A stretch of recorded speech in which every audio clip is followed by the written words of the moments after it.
성장하는 성도가 됩시다. 제목 우리 다시 한번 할까요? 성장하는 성도가 됩시다. 한 번은 제가 신방 간 일이 있습니다. 아주 사업을 크게 하시는 분이고 권사님이 그 집에 있는데 아주 인격자예요. 신앙이 좋고. 그들 볼 때는 걱정거리가 전혀 없는 것은 잘 살고 모두가 예수 잘 믿고 그리고 인품도 아주 좋은 가정 행복하게 보였는데 권사님 얼굴 볼 때마다 얼굴에 수심이 가득한 거예요. 뭐 때문에 저럴까? 왜 수심이 가득할까? 어떤 때 웃을 때도 있지만 웃는 속에서도 마음속에 어떤 아픔이 있는 것 같아요. 그 집에 신방 가서 알았습니다. 예배 끝나고 나서 안방에서 그 집에 따님이 나오는데 어른인데 나이가 30 넘었는데 애기 가지고 나오는 바비 인형 가지고 나와서 어쩌쩌쩌쩌 그러는 거예요. 알고 보니까 성장하지 못한 겁니다. 몸은 성장했는데 마음이 그리고 생활이 성장하지 못한 장애인이었던 겁니다. 그것 때문에 그 부모님 마음이 항상 가슴이 아팠고 늘 얼굴에 수심이 가득 들어서 있는 걸 알았습니다. 나이가 들면 키가 큽니다. 마음도 자랍니다.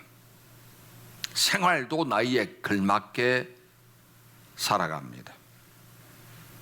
나이가 들었음에도 불구하고 몸은 자랐음에도 불구하고 생각하는 것이 어린애처럼 인형 가지고 어쩌쭈 하면은 부모는 근심 걱정이 가득 찰 수밖에 없는 겁니다.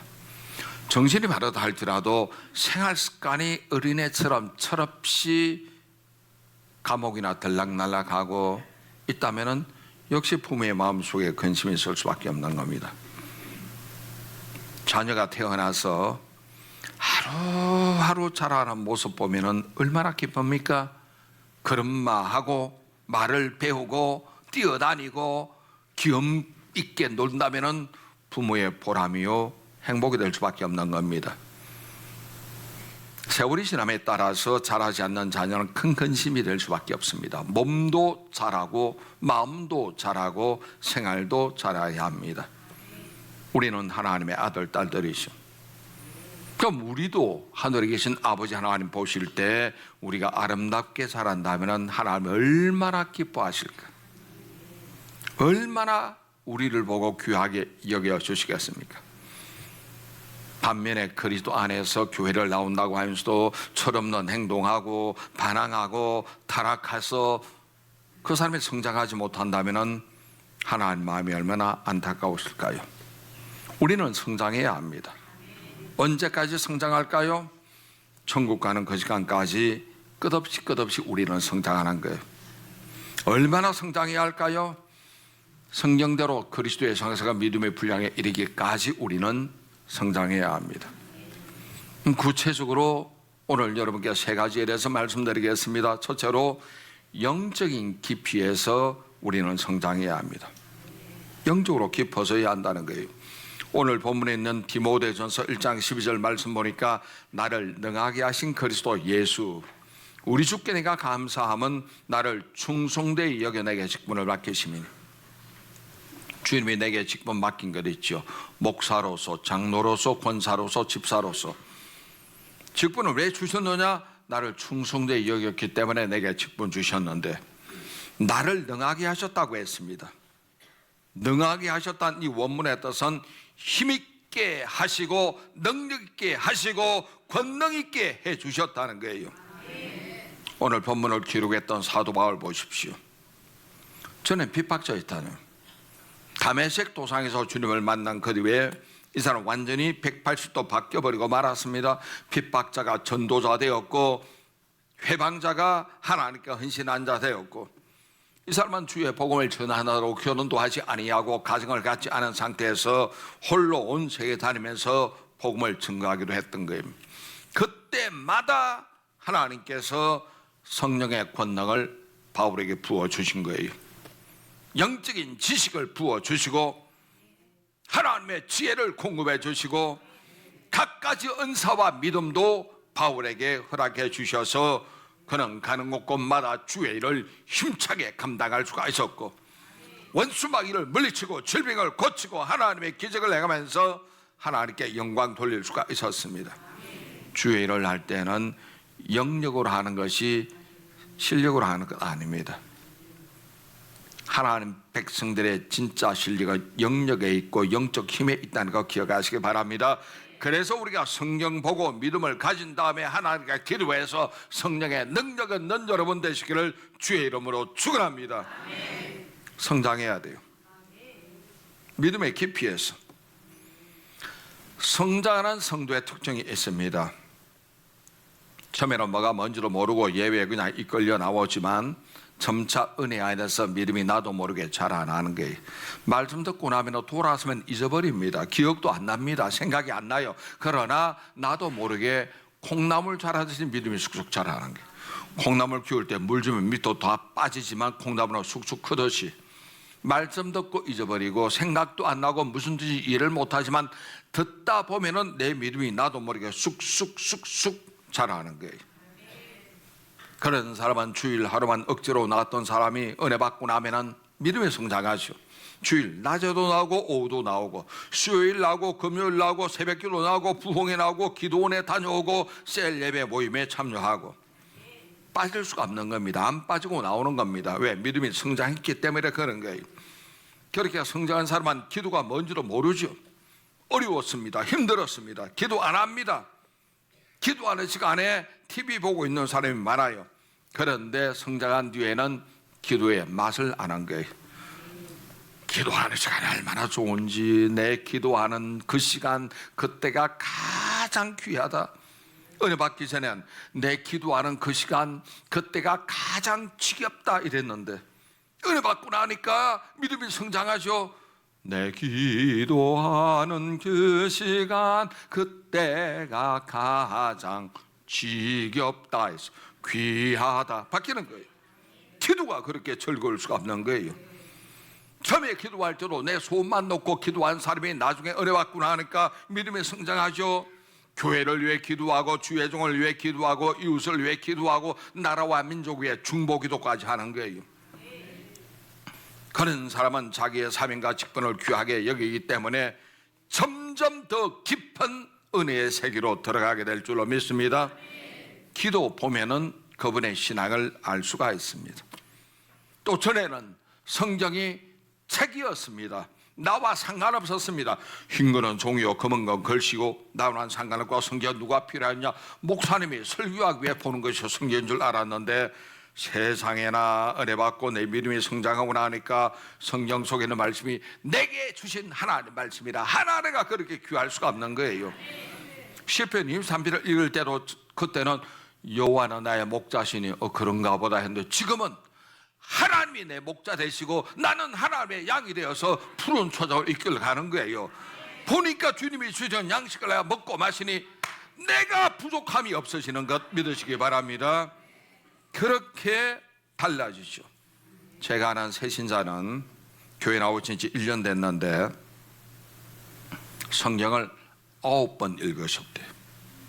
이분이 처음 교회 나올 때 얼굴이 어두웠고 인상을 썼고 보기에 좀 무서웠습니다만 성경 읽는 1년 동안에 이분이 은혜 받고 믿음에 성장하니까 얼굴이 천사처럼 됐어요. 못생겼지만 천사처럼 환하게 빛이 나는 거예요. 할렐루야. 그런 여러분 우리가 은혜 아래 깊은 신앙 갖는 거 중요합니다. 이번에 제가 청주 순복음교회 부흥회 갔다 왔잖아요. 1월 1일, 2일, 3일 신년 축복성회를 5번 설교했습니다. 깜짝 놀랐어요. 권사님의 부군이신데 나이가 1원이 넘었습니다. 집사님이신데 몸이 아프셔가지고 매번 예배 나오지는 못하지만 집에서 목사님 저는 성경을 필사합니다. 그냥 근성으로 들었는데 옆에 있는 목사님이 나에게 기속말로 목사님 저분은 성경을 8번 필사했고 9번째 서는 분입니다. 깜짝 놀랐습니다. 나이 드신 어른이, 저도 아직 성경 필사 한 번도 한 적이 없거든요. 우리 집안에서는 우리 집사람이 2번을 쳤습니다. 아들 대학 들어갈 때 아들 생각하며 필사했는데, 이야, 대단하더라고. 1년 동안에 2번 서는, 1년에 2번 읽는 것도 힘든데 서는 거 얼마나 힘듭니까? 나도 했잖아요. 필사한 게 아니라 나는 열심히 볼펜 사주고 막 대학 노트 사주고 했잖아요. 그것도 힘든데 서는 사람 얼마나 힘들겠습니까? 이 할아버지가 성경을 8번을 필사하고 9번째 쓰고 있다는 그 말이 얼마나 대단합니까? 우리가 성경 읽을 때나 쓸 때는 항상 여러분 기도하실 때마다 성령님 깨닫게 해주시고 이해되게 해주세요. 기도하고 읽고서는 여러분 되시기 바랍니다. 왜? 성령의 저자는 성령님이십니다.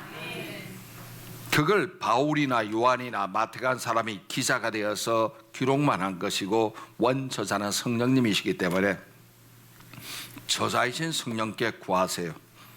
내 눈을 열어주세요. 지각을 열어주세요. 이해되게 하고 깨닫게 하고 믿음이 성장되게 해주세요. 구하는 여러분 되시기 바랍니다. 그래서 저와 여러분의 신앙생활에서 영적인 깊이를 더해갈 때 아름답게 성장하고 자라는 성도가 될 줄로 믿습니다. 2번째, 마음을 넓히는데 성장해야 합니다. 넓은 마음을 갖자는 거예요. 속 좁은 마음 가지게 되면은 그런 분을 뭐라고 할까요? 밴댕이 소갈딱지라 그러죠. 밴댕이보다 작은 멸우치도 있는데 왜 멸우치 소갈딱지라고 그래? 밴댕이 소갈딱지를 했는지 모르겠어. 그냥 속이 좁고 옹색한 사람을 가리켜 밴댕이 속이란 말을 합니다만은 우리는 넓어져야 되겠습니다. 그리스도 예수 안에서. 오늘 디모데전서 1장 13절 보니까 내가 전에는 비방자요 박해자요 폭행자였으나 도리어 공의를 입은 것은 내가 믿지 아니할 때 알지 못하고 행하였습니다. 이 말을 쉽게 표현하면 전에는 엉망이었으나 이제는 아니다. 넓은 마음을 가졌다. 이것을 우리에게 보여주고 있는 겁니다.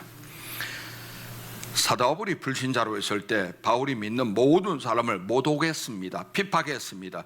스데반 집사가 죽는 자리에 증인으로 서 있을 정도로 그는 앞장서서 박해했던 사람입니다. 예수님을 대적했고 성도를 못 살게 했고 교회를 파괴하는데 그는 앞장서 나갔던 사람입니다.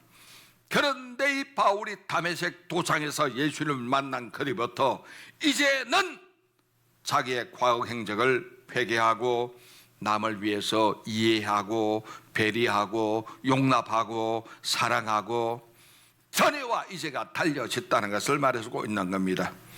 가정 핍박과 환난을 그는 받았죠. 그의 책에 의하면 전도하는 동안에 40대 감한 매를 태장을 3번 맞았다니까. 40에 하나 감한 매 39대라는 소리입니다. 태장은 벗겨놓고 엉덩이를 치는 것인데 지금도 사우디아라비아 가면 태장을 칩니다. 싱가포르도 태장치고 39대 맞으면 40대 맞으면 죽습니다. 엉덩이 까고 치면은 살이 터지고 뼈가 드러나고 박살난다는 거예요. 불구델기아 13이라는 게.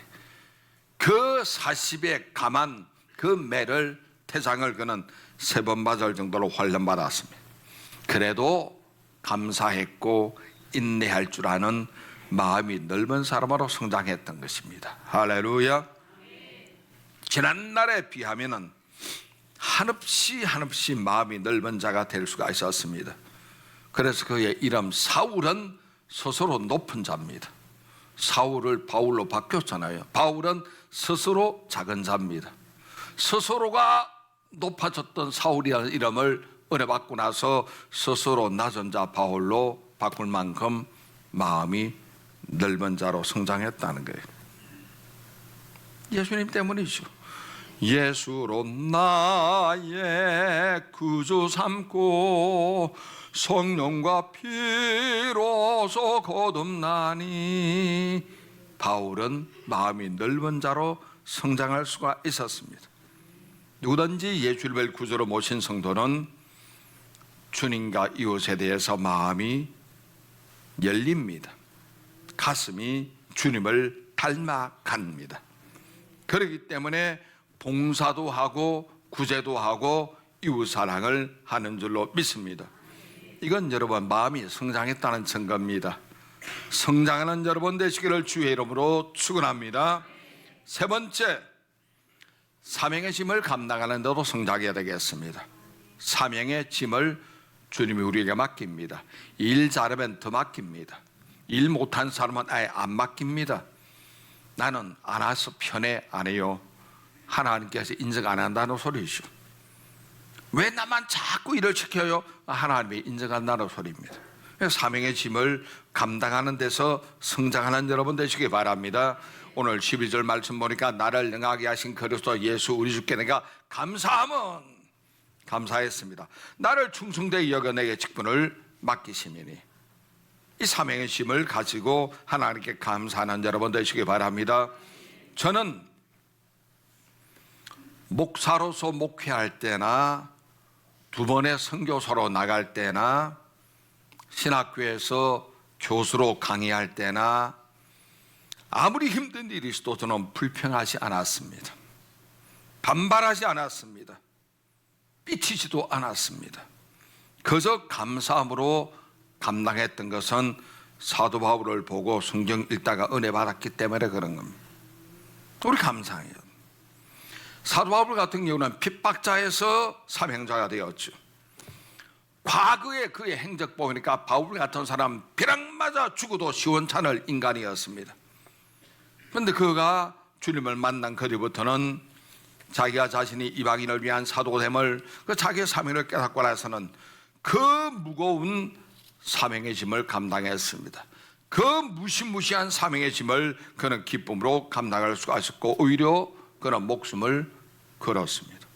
제 기억나는 것은 제가 일본에 선교사 나갈 때 제 아버지께서 상태가 안 좋았습니다. 가다 보면 아버지 임종을 못 볼 것 같아요.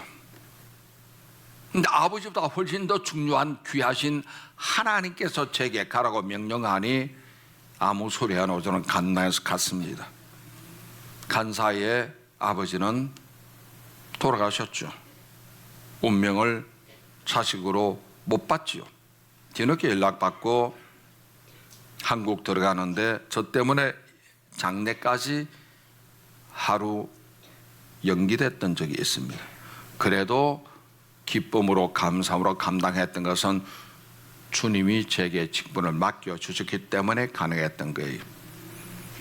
우리가 날이 갈수록 어떤 분은 짐을 내려놓아요. 에이 이제 그만할래? 내가 많이 했잖아. 10년 했으니 그만할래?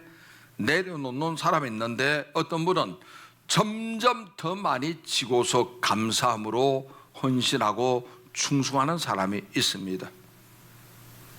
어떤 분은 하찮은 일을 하는 데 있어서 사명도 던져 버리더라고. 기분 나빠 못하게 또 던지는 것이 주님이 그러니까 헌신짝입니까? 내 기분보다 못한 분이 주님입니까? 아니잖아요. 세월이 갈수록 맡기는 일에 감사함으로 감당하는 여러분 되시길 바랍니다.